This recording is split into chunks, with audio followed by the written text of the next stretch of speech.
والد منفس قدس حدا أملاخ آمين. سلام أملاخ يزحلهم كرات حاتي كمي سنبتكم أنا እግዚአብሔር ይመስገን ከዓድ መጽሐፍኩም ለቅድስ ቤተ ክርስቲያን ከም ድማ ልቦና ገብረ መንፈስ ቅዱስ ጸሎቶም በረከቶም አድና ሰላም ይወርድና ምሕረት ይላኹና አሜን።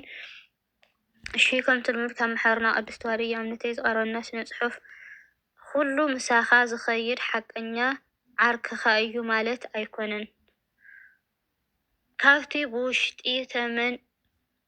ካብቲ ብውሽጢ ተመን አንኪሱ በአፉ መልአኽ መሲሉ ዝኣትወና ሕሱም መሓዛ ይሓልወና። ዝገርም ተመን ክንደይ ዘይነኸሰካ ኢድ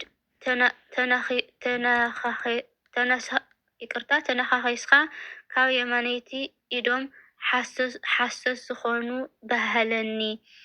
እቶም ኩሎም ኣብ ዝርያና ዘለዉ ምሳና ዝስሕቁ ዝፃወቱ ዝድቁሱ ኮታሲ ኩሎም ቀረብትና ኩሎም ቁንዓት ኣይኮነን። ስለዚ ገሊኦም ልክዕ ከም ተመን እዮም። ኩሉ ግዜ ሕማቅ ክሓስቡ ስሰናይ ክሪኡ ከለዉ ይጉህዩ ክፉእ ክገብሩን ይነብሩ።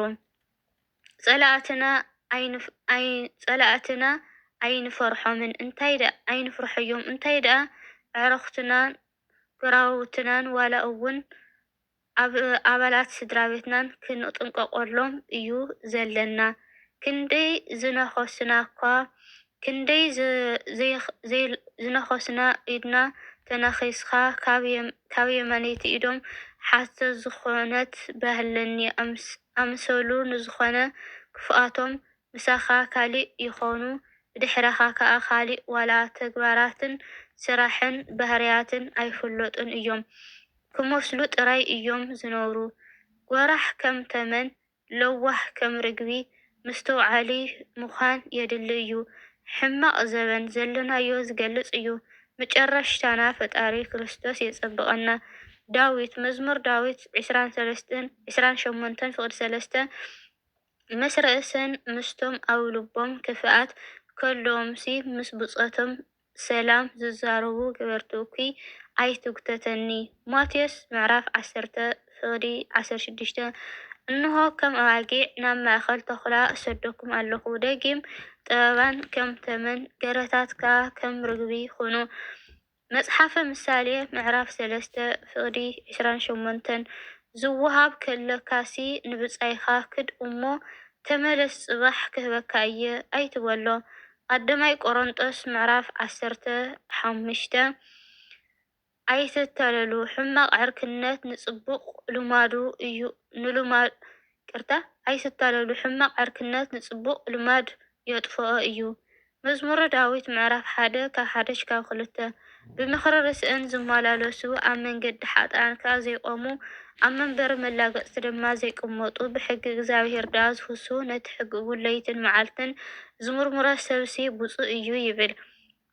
ኢፎሰን ምዕራፍ 6:11-18 እቲ ቃልስና ምስ ሕልቅነት ስልጣናትን ምስ ናይ ጸልማት ገዛእቲ ዓለምን ምስ መናፍስትን እኩይን ኣብ ሰማያት እምበር ምስ ስጋን ደምን ኣይኮነን እሞ ንፍሕሶ ሰይጣን ምቁዋም ምእንቲ ክትኽእሉሲ ኩሉ ኣጽባር ኣምላኽ ልወሱ። ስለዚ በቲ እኩይቲ መዓልቲ ምቁዋም ምእንቲ ክትኽእሉ ኩሉ ምስ ኣስለጥኩምዎን ደው ክትብሉሲ በዘሎ ኣጽዋር ኣምላኽ ኣልዕሉ። ደጊም ሕቆኹም ብሓቂ ተዓጢቅኩም ድሩዕ ጽድቂ እውን ተኸዲንኩም ቆሙ። ነቲ ናይ ወንጌል ሰላም ምድላው ኣብ ኣእጋርኩም ከም ኣሳእን ኣእቲኹም ደው በሉ። ምስናይ እዚ ኩሉ ነቲ ናቲ ክፉእ ርእሰን ምንታግ ዝበለ ክተጥፍእሉ እትኽእሉ ዋልታ እምነት ኣልዕሉ። ናይ ምድሓን ቁራዕ ርእሲ ኣእትዉ። ናይ መንፈስ ሰይፉ እውን ማለት ቃል ኣምላኽ ሓዙ። ብኩሉ ጸሎትን ልማንን ኩሉ ሳዕ ብመንፈስ እናጸለኹም ምስናይ እዚ እውን ብኩሉ እናተጸመምኩም ስለኩሎም ቅዱሳን ብጸሎት ንቁሑ ኣሜን። ስብሐት ለእግዚአብሔር ይኹን። ዘውረኽቦ ዘንጠኽቦ ምራን ትምልለዩ ሳል እግዚአብሔር